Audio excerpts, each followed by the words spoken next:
All right. So before we were interrupted, you were talking about feeding your brain, finding good knowledge. Absolutely. And then the connection between the mindfulness and the money. And how do you do that? So it's it's a constant. So as I said earlier, it's consistency, Well, constantly making those choices. one of the biggest challenges is people spend more than they make, and they think that that's okay. They think, oh, don't worry, I got a credit card. I'll put it on my credit card. And especially when they're younger, when you're younger, credit cards seem like, oh, cool, I got a credit card. And then I think the study was done that kids, when they get their credit card in the first year, max out the credit card 87% of the time. I can believe it. Now, Absolutely. if you think about that for a second, that's a bad system. That's a really bad statistic. So how do you get people to stop doing that when they've been doing it for decades? And the way that you do it is you educate them. You say, listen, that's a bad Right. idea. Having a maxed out credit card where you're paying interest of, I don't know, 29% or some bullshit. At the end of Yeah. the day, if people are doing that, it's because they are not getting the right information at the right age. And the earlier you get kids to understand money, the earlier that they can control the money that they have. Absolutely. But I think one of the other issues with that is um allowing students to get credit cards. So a student is 19 years old, sophomore in college. They apply for a credit card. Oh, well, what's your job? I'm a student. How much money do you make? I don't. Okay, we'll give you a credit card with $300 limit. Well, Granted, here's it's the only funny a thing. $300 line, Wait a second. but They're not over getting time, they're they're going not to getting three increase hundred that dollars. line. They're getting Exactly. 25,000. And Exactly. that's a scam by the credit card companies. You know why credit card companies give kids first year in college $25,000 credit card limits? Absolutely. They want them to max it out. They're No, making that money. but do you know why? Sure, go ahead. No, because kids start to use their student loans to pay off their credit cards. So now they Hmm. amass debt in the worst way possible, and then they amass even more debt because they get more student loans to pay off the Hmm. bad debt. And now the student loans, which they can never get away from, are hanging over their head like an albatross for the first 10 years of their work career. Hmm. I mean, at least a student loan is a lot lower interest rate. You get a government loan for 6.5%, and you're not paying a 29% fee on a credit card, which is Well, crazy. while But that a does make, credit card is borrowed money. yeah, it's not only borrowed All money, it and is, it's borrowed money. the 6.5% is better, but you spent 25 grand you probably shouldn't have spent on bullshit, going out to the club, the bars, clothes that you probably don't need. Who knows? Hmm. Stuff that you don't need. So you're basically borrowing money to buy liabilities, to buy junk, instead of borrowing money to buy assets. True. So it goes back to what do you actually need? That's What right. do you actually need? Because if you look at another thing, look at all the clothes that you have in your closet. There's that 80/20 rule again. We probably wear Gracie's like, listen, I'll tell you what I need. 20% of our clothes that we own 80% of the time. Hi. Yeah. So think about that. Of all the clothes that we have This in our guy's looking. closet, we wear, He's like, I know what I need. I oh, need bones. I need bones and treats. there you go. We wear 20% of our clothes that we own 80% of the time. So what are we doing with the other Guilty. I'm 80% of guilty. our wardrobe? Yeah, no, I got stuff in my It's closet. just sit it's just sitting there. It's funny. I actually look at stuff going, man, I haven't worn that in a long time. And it's You need funny to because donate it. I get used to wearing the things I like. Yes, right. And then you think you want something, and then you talk about shopping. People are more likely to spend more money when they're shopping with someone else than when they're shopping by themselves.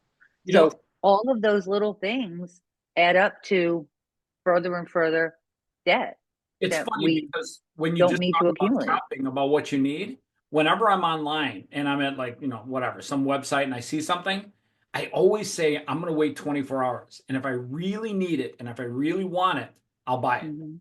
And I always do that 24-hour buffer. And a lot of times, if I just wait 24 hours, I'm like, nah, I got like 50 pairs of shoes. I'm good. So I used to do that back when we actually got stuff delivered to our house, like catalogs and magazines and stuff like that. And I'd go through the whole catalog and I'd fold down pages of all these things I wanted. And then I'd put it down and I'd pick it up a week later and go, okay, what do I actually need from here? What am I actually going to wear? What do I want? So yeah, I do that now too. I see something online. I'm like, oh, that looks interesting, but I'm not going to do the impulse buy. I always do the wait because like, do I really need it? And then I look and I'm like, no, I already have 10 pairs of black pants. Do I need another one? It's funny too, because as I've gotten older, one of the things that I actually do now is not only do I need it and want it, and I wait 24 hours, but then I go, do I like what it's made out of? Do I like the quality? And that's another Mm, thing too, is you got to ask yourself, do I need it and want it? And if the answer is yes, then ask yourself, is it good quality? Is this really something you want to spend your money on? Is this good quality? And then the last thing mm, I ask myself is it good value? Am I getting good value for my money? Like when I see people spend money on insane purses or insane clothing, sometimes the purse is actually made out of really good quality. And that's hmm a good buy for $1,500 or $3,000, whatever they spent on it. But at the end of the day, I always ask myself, is it good quality? Was it made well? And then is it good value? Well, yeah, because I mean, if it's good quality and you're going to pay a little bit more for it, then and also if it's a classic piece. So I typically buy classic pieces of clothing that don't go out of style. Your basic jeans, your basic blazers, your basic tees. And then every once in a while, like I'll buy one or two trendy pieces that are in for the Okay, season. now that we're talking And clothes, those I won't spend as much on. I'm gonna play a word game with you real quick. Oh Jeans no, or sweats? jeans. Really? I'm a huge fan of sweats. Like sweats. I I mean, used to have a rule that my children were not allowed out of the house in sweatpants. Sweats are to just lounge and watch TV. They are not to be worn anywhere else for any other reason. well, by the way, now they have sweats that actually look different than just sweats. They're Yeah, like they call them joggers now. joggers, sweats. Yeah, they're They're a they're little dressier. They look better. yeah. Lululemon like made a whole business off giving girls, whatever you want to call them, stretchy yoga pants. I So know, but athletic wear was never supposed to be everyday wear.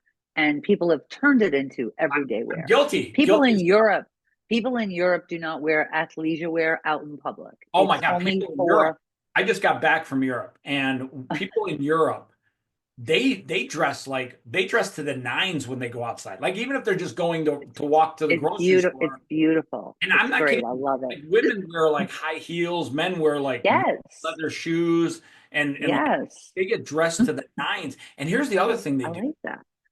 They wear a lot of cologne and perfume. Like whenever you meet somebody in Europe, you're like, holy shit, I forget to wear and the funny thing is I never wear like cologne or perfume. Maybe I'll do like oils, some like scented oils. But whenever I'm around somebody in Europe, I'm like, holy shit, they smell good. And it's funny, they What literally I do what I do like about Europe is nobody walks around drinking coffee. You sit, you have coffee, that you're is true. I relaxing, just it's I just done. realized that. Yes. And they hmm will, and when they sit, they don't want to drink coffee out of a paper thing. They're very Oh no, no, no, no, particular. no. They Yes, want it in a ceramic mug and they want it hot. correct. They love drinking coffee when it's hot. And it's Yes. funny. Like I actually when you just said that until I just realized that, I never Mhm. see anybody walking around with a paper cup of coffee. Nobody walks around with coffee because when you're taking a coffee break, that's when you're supposed to be sitting and clearing your mind and resting. And, you're not going to be, like on your phone 24/7 and always on the run. They, they know how to take it back and chill and relax a little Well, and the other thing not too is constantly go, go, go. they don't do the funky coffee, the Starbucks, triple pump of syrup, foam, Nope. whipped cream. They Mm-mm. drink maybe like, a good latte or a mocha latte or whatever. They'll drink I like made that. myself made myself a latte today. I bought a nice I bought myself a nice Gravel touch espresso machine so I can make a latte Wait or a an second. Americano. That's not, it makes it from the beans. It doesn't make it from those cups, does it? No, it makes from the beans. Nice. Okay. I got to tell you, the whole making it from the cups thing where you like the pod and the K cup shit, that's not Mm-mm. even coffee. I don't even know what the fuck people are drinking that shit for. I actually Oh have no, it's I have this thing where it grinds the beans first and then it makes the coffee and it's fresh ground coffee every time. That's yes. coffee.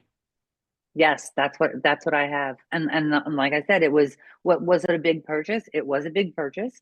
I did wait for it to go on sale and make sure I had coupons and whatever off. I Got wound up getting it value. 35% off, but I use it every single day and I have not been in Starbucks in 3 months since I bought it. So I got to be honest with you. I haven't been to Starbucks for coffee, probably yeah. no jokes, maybe once or twice over the last 6 to 7 years. And Hmm. I'm not enamored with the whole Starbucks thing. Plus, to be honest with you, they put so much sugar in their coffee. It's like it's 90 grams, 80 grams, 70 grams.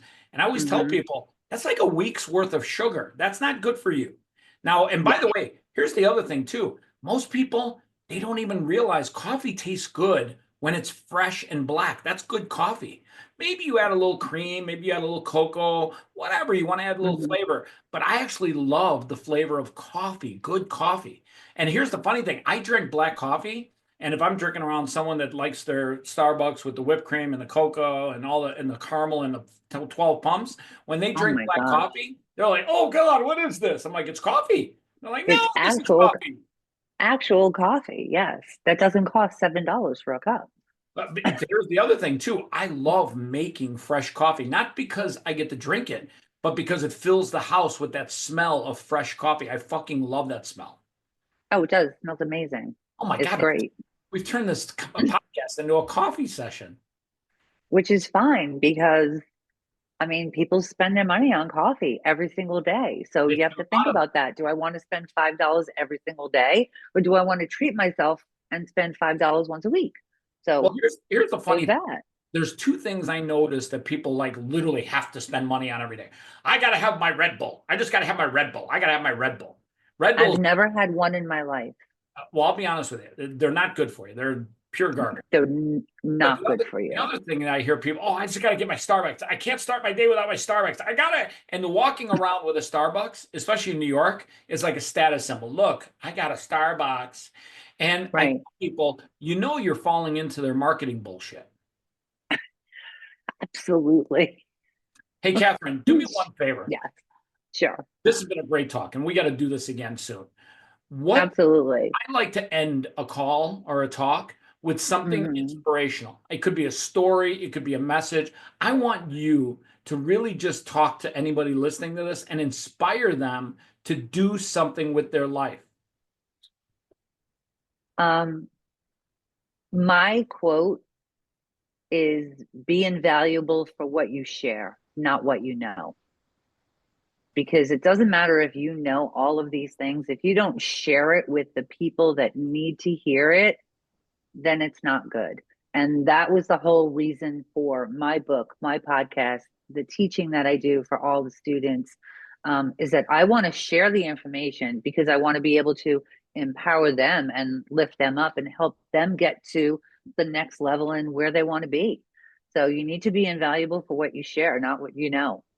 I love that. I literally have built a text community of all the people I've done podcasts with, and I Mhm. share new introductions to people all the time in that list, and it's all via Oh, text. that's awesome. And literally 940 people have all gotten a chance to know each other.